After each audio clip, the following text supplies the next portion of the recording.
In the headlines of this hour on VTV News, Prime Minister calls on Vietnamese youth to pioneer digital transformation.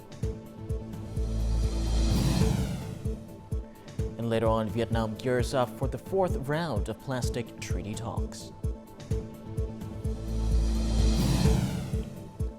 In our world news, UN Security Council demands immediate Gaza ceasefire.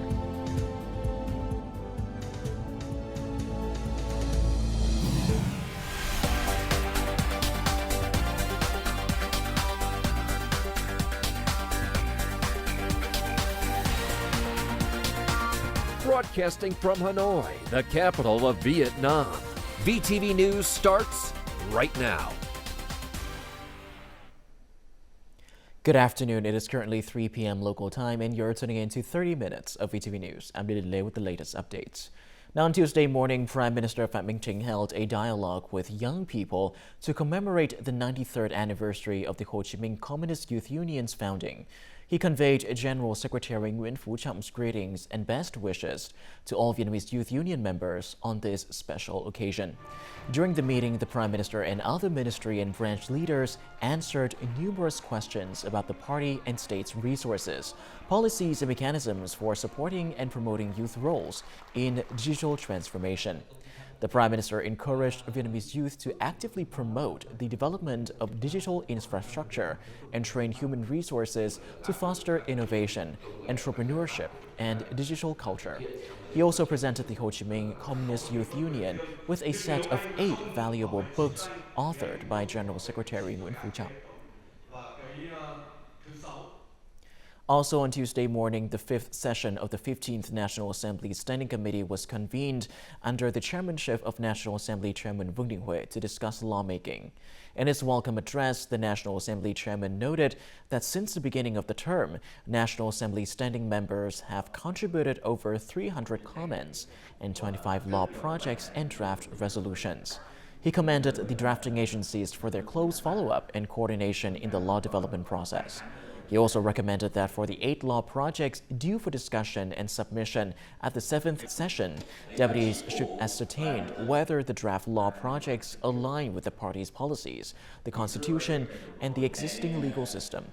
In keeping with this spirit, the Tuesday morning session centered on the draft law on the capital city, a law project with many unique mechanisms. While Vietnam has managed to maintain macroeconomic stability and foster export growth, it needs to remain wary of the risks posed by the volatile global trade situation. This observation was made by Standard Chartered Bank in its recent report on Vietnam's economy for the first quarter. It predicts Vietnam economic growth for this quarter at 6.1%, fueled by robust exports, consumption, retail, and foreign direct investment attraction. The trade surplus and healthy current accounts also ease the payment burden, thereby providing room for strategies to stimulate economic growth. However, the report cautions that inflation in March may rise to 4.2% due to price increases in education, housing, construction materials, and food. Previously, many international organizations and investors gave positive assessments of Vietnam's economic prospects in the first quarter of this year. More to follow. Going forward, we expect economic activity to gradually recover as this demand for external trade partners improves too. From a macroeconomic point of view, the government cares a lot about stability. There is a lot of attention in terms of keeping inflation under control. Deep sea, Amata, or other Vietnamese industry parks are built beautifully, and they are attracting FDI investment in those areas. If you look at the sectors that European companies are in, there's a broad range of sectors. The first wave of investors mainly focused on low-cost labor.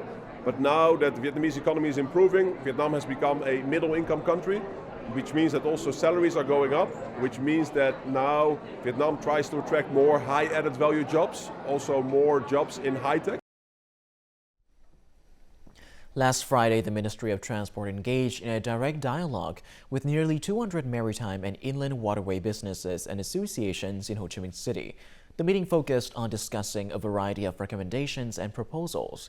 The aim was to develop logistics services, reduce transportation costs, and enhance the competitiveness of Vietnamese goods. Vietnam boasts numerous seaports with significant potential to become international transshipment hubs. Notable examples include the Cái Mép Port Cluster in Bà Rịa Vũng Tàu and the Lạch Huyện Port Cluster in Hải Phòng. Businesses suggest facilitating conditions for infrastructure development and digital transformation to enhance competitiveness with the regional transshipment ports.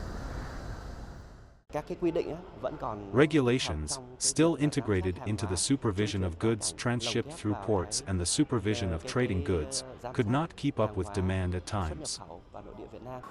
Despite improvements in inland waterway infrastructure, bottlenecks remain. Therefore, it is still necessary to concentrate on dredging, maintenance, infrastructure upgrades, and fleet enhancement. Dredging in front of the wharf is common, but the dredging location and waste disposal area are currently in challenging spots. We hope to secure funds to support seaports and shipping lines with digital and green transformations. There also need to be mechanisms to develop Vietnam's container shipping fleet and support Vietnamese ship owners with preferential port fees and capital. Then, they'll have the conditions to develop and become independent from foreign shipping companies, as is currently the case. The conference also highlighted numerous recommendations for green transformation in the shipping industry, particularly in energy. This is crucial as major markets like Europe and the US are soon to implement regulations. We will consider and resolve recommendations and proposals within the scope of the Ministry of Transportation. For content that belongs to other ministries and branches, the ministry will directly work on or send written recommendations. Content beyond the ministry's authority will be submitted to the Prime Minister and other ministries and branches for consideration. The Ministry of Transport has set a goal to increase the proportion of maritime and inland waterway transport to at least 50% in the coming years. This will leverage the strengths of waterways and alleviate pressure on road transport. Furthermore, it aims to reduce logistic costs to less than 16% of GDP by 2025.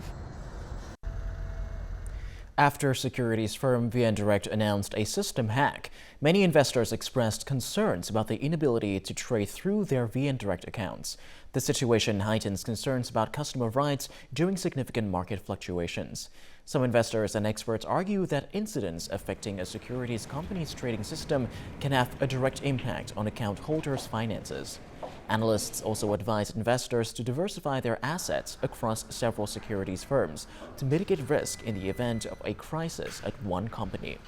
Following the attack on VN Direct system, the State Securities Commission has urged other securities companies to review their security systems. According to VN Direct's latest updates, the company's trading system is set to resume operations on March the 28th. And before we move on, let's have a look at the exchange rate between the Vietnam Dong and some world currencies in today's market.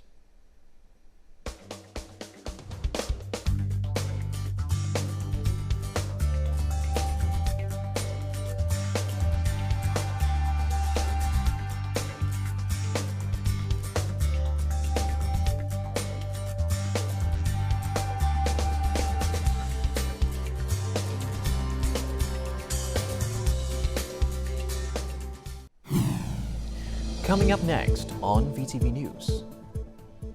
Vietnam gears up for the fourth round of plastic treaty talks. And later on, Vietnam enhances promotion of youth's active role in digital transformation.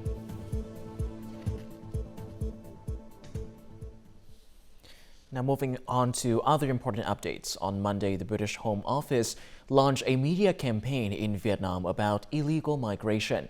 This international cooperation campaign aimed at addressing the global migration crisis has already seen success in Albania, France, and Belgium. It involves posting comments from illegal immigrants in the UK and officials from the UK's border force and immigration enforcement on social networks. This strategy is extended to expose the tactics of human trafficking rings and warn about the risks of being sold into modern slavery or forced to work for those entering the UK illegally. On April the 17th, representatives from the British and Vietnamese governments are expected to meet in London to strengthen cooperation on migration issues. 3 times I was in jail just for that reason. I am gay. The first international legally binding agreement to combat plastic pollution is anticipated to be approved later this year. The fourth round of negotiations will be held in Ottawa, Canada. Next April, a preparatory consultation workshop took place on Tuesday morning in Ho Chi Minh City to gather opinions from ministries, departments, and businesses. Vietnam acknowledges the severity of plastic pollution, but also recognizes the importance of plastic in modern life. The country hopes for a fair and shared responsibility solution, which aligns with the capabilities of all parties, including Vietnam. The agreement should not impose trade barriers that could negatively impact developing countries. Efforts to control plastic pollution should consider financing, technology transfer, and capacity building for these countries. The goal is to end plastic pollution by 2040. Currently, the 7,000 liters of oil on the sunken Giang Anh 18 ship in the waters of Cù Lao Chàm, Quảng Nam province have not been collected due to poor weather conditions. Large waves on Monday prevented all extraction efforts. The Water Guard dispatched 2 ships and over 20 personnel to work with the Marine Environmental Incident Response Center, aiming to surround the sunken ship with buoys to prevent potential oil spills. The crew of the Giang Anh 18 ship had secured the oil tank covers and vent pipes before abandoning the ship, reducing the likelihood of an oil spill. As soon as weather conditions improve, oil extraction will begin, and if everything goes as planned, this process should only take about 3 to 4 hours. The Vietnamese government has recently approved a project aimed at developing the multi-use values of the forest ecosystem through to 2030, with an extended vision towards 2050. This project seeks to enhance the management and sustainable use of forest resources, generate employment, and boost the income of local communities. Related ministries, departments, and localities have intensified measures to ensure forest exploitation is conducted in tandem with the conservation of natural resources. Cuc Phuong National Park has developed new tourism products that align with forest conservation, such as the Going Home Tour. This free tour allows tourists to assist in releasing animals back into the wild. As the government introduces policy to promote ecotourism in special use forests, Cuc Phuong National Park has become the first nature reserve in Vietnam to launch an ecotourism project for the period of 2023 to 2030. The ecotourism project clarifies how a private model should be implemented effectively and how we can cooperate with partners to optimize the use of forest resources without exceeding the ecological safety threshold. Vietnam, with a total area of 2.2 million hectares, is home to 164 national parks and conservation areas. Ecotourism has generated significant revenue in many special use forests, including Phong Nha Kẻ Bàng National Park, Ba Vì National Park, Cuc Phuong National Park, Cát Tiên National Park, and Cham Chim National Park. The effective utilization of these special use forests has assisted local communities in maintaining their livelihoods and ensuring a steady income. We should keep in mind that forest lands are managed by the government. Those who invest in forest-based business sectors are contributors, not forest owners. We should map out a sustainable forest management plan and implement ecotourism development projects that comply with the forestry-related legal framework. The global trend is towards developing multiple uses for forest ecosystems. Both Japan and South Korea have recently recognized the positive effects of forest therapy on overall resident well-being. Meanwhile, Vietnam aims to transform its forestry sector into a key sector by 2030. The resounding Điện Biên Phủ victory 70 years ago is of great historical value and era significance to Vietnam's revolutionary cause and the world, especially the national liberation movements. With an important strategic position, Điện Biên Phủ was built by the French army into a powerful stronghold, an impregnable fortress to trap and crush the Vietnamese army. To secure the Điện Biên Phủ victory, the Vietnamese army had to switch to a slow pace of combat, where the network of trenches played an important role. During 56 days and nights of the Dien Bien Phu campaign, Vietnamese troops had to dig a vast network of trenches, from the neighboring hills to the basin in order to encircle the enemy positions. This advance was made at the cost of fierce fighting. Infantry soldiers replaced their guns with shovels. Since March 1954, the Vietnamese changed their tactics. A new form of war emerged. We had to dig trenches as we advanced. No trenches meant death. The French closely monitored the Viet Minh trench system through all sources of intelligence. They knew exactly where this system was going, but the strength of the Viet Minh was the unpredictability. There was no document suggesting a solution to counter this tactic. According to French documents, by April 1954, the total length of the Vietnamese army's trench system was about 400 kilometers. We kept the digging work extremely secretive. The map of trenches must be planned ahead. At first, our troops had to lie down to dig the trenches under the enemy fire. When a hole was formed, we could sit and dig. Then when we reached a certain depth, we could dig while standing. The trench fighting was extremely arduous and fierce. The sacrifices of our comrades during the digging process were much more impactful. Each time a cannonball hit us, dozens of our soldiers were blown away. We all cried a lot. It was so hard. We were overwhelmed. The Viet Minh took control of the entire basin by digging trenches and surrounding us. By April 22, 1954, dozens of kilometers of trenches of the Vietnamese army had approached, cutting across the strategic airport, eliminating the French army's air supply. In the last days, without the airport, we lacked everything: weapons, food, so we could not win. It was all over. Hill A1, the most important base of the fortress, fell when a tunnel was dug deep into its core.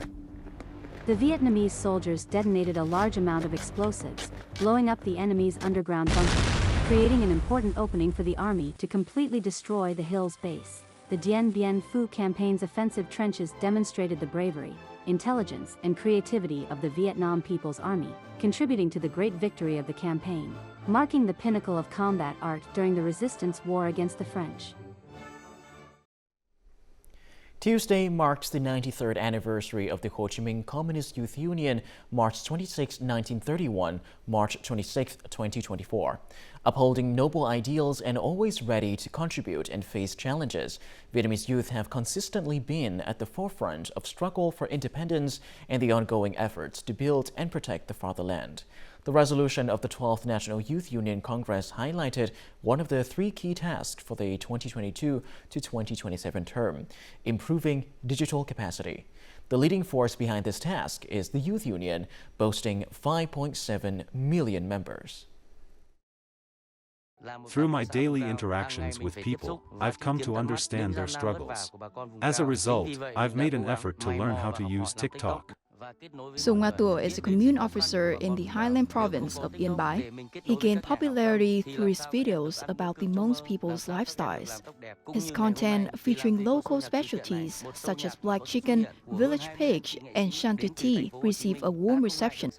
As a result, he has managed to assist people in selling goods, building schools, and volunteering.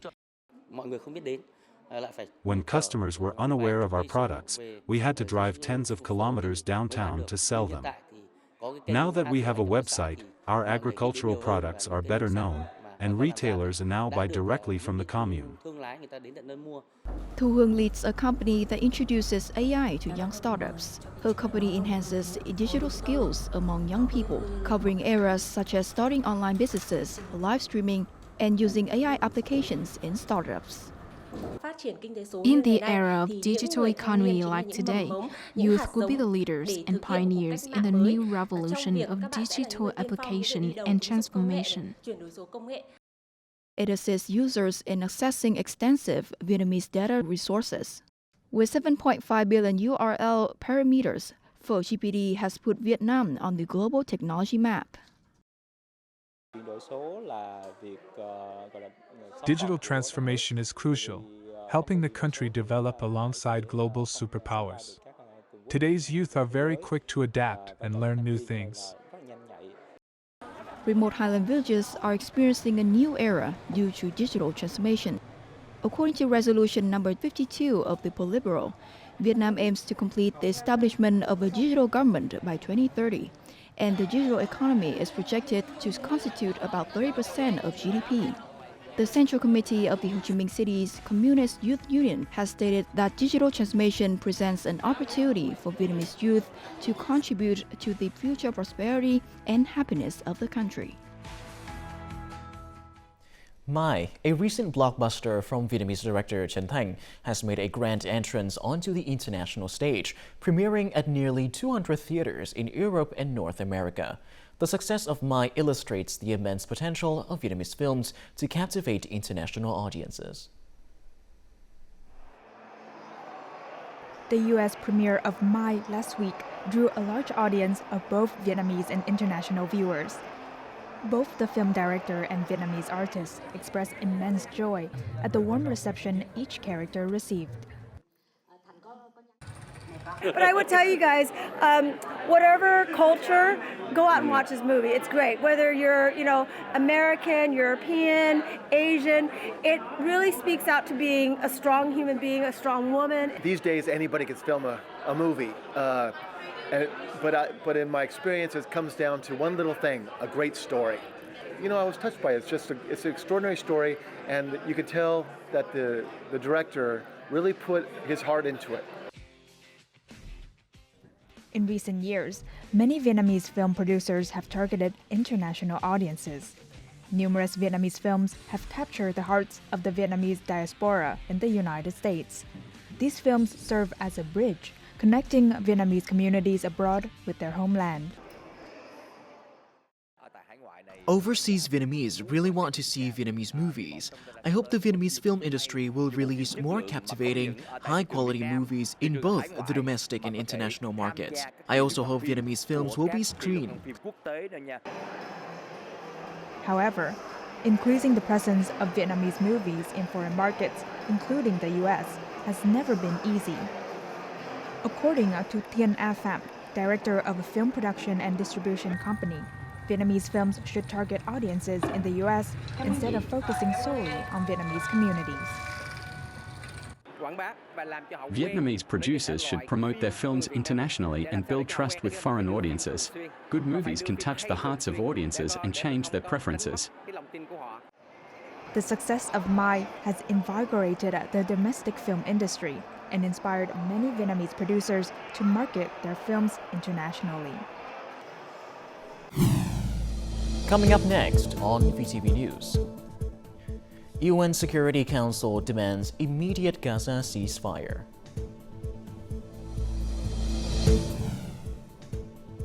And later on, EU member states at odds over proposed environmental restoration law. Now moving on to our world news, on Monday, the United Nations Security Council passed a resolution demanding an immediate ceasefire between Israel and Hamas in Gaza. All 14 remaining council members voted in favor of the resolution proposed by the council's 10 elected members. The United States abstained from the vote.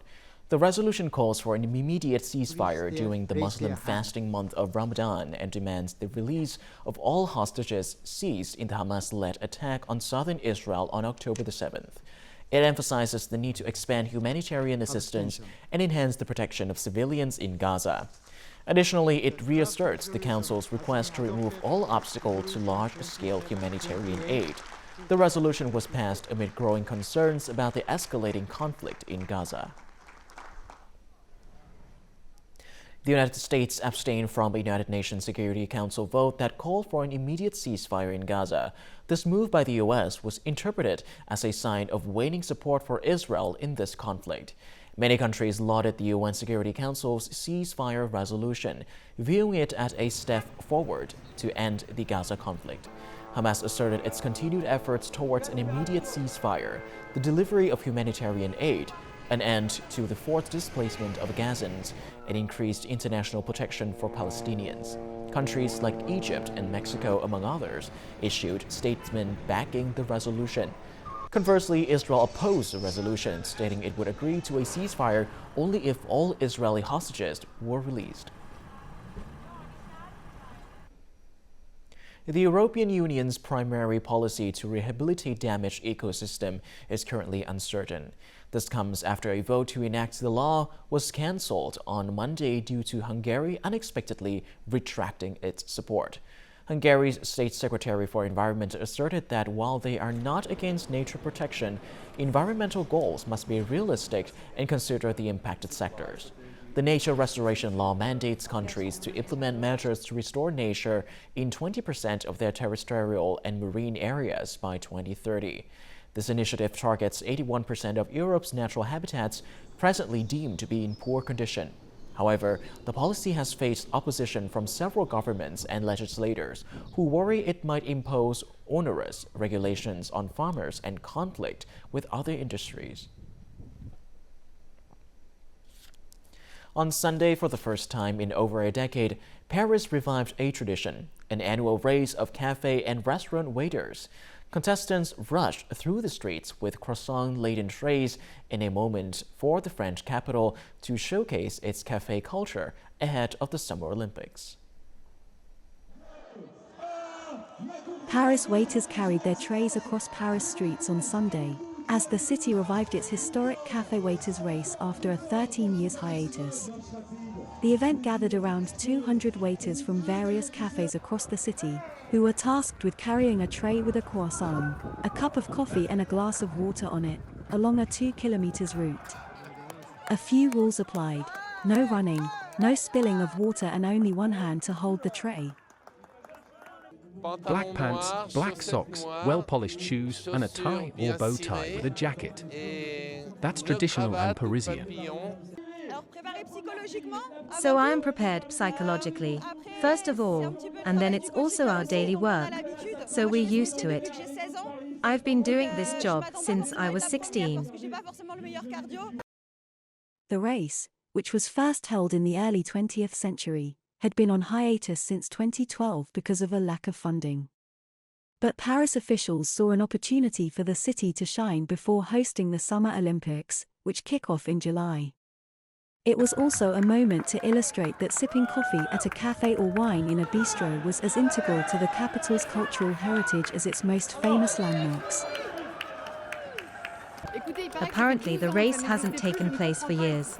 I don't understand that, and I find it wonderful that we are reviving this race, which highlights a very beautiful profession, and which above all is very difficult. The 2024 winners were awarded gastronomic outings and tickets to the Paris Olympics opening ceremony. And now let's have a look at the weather forecast.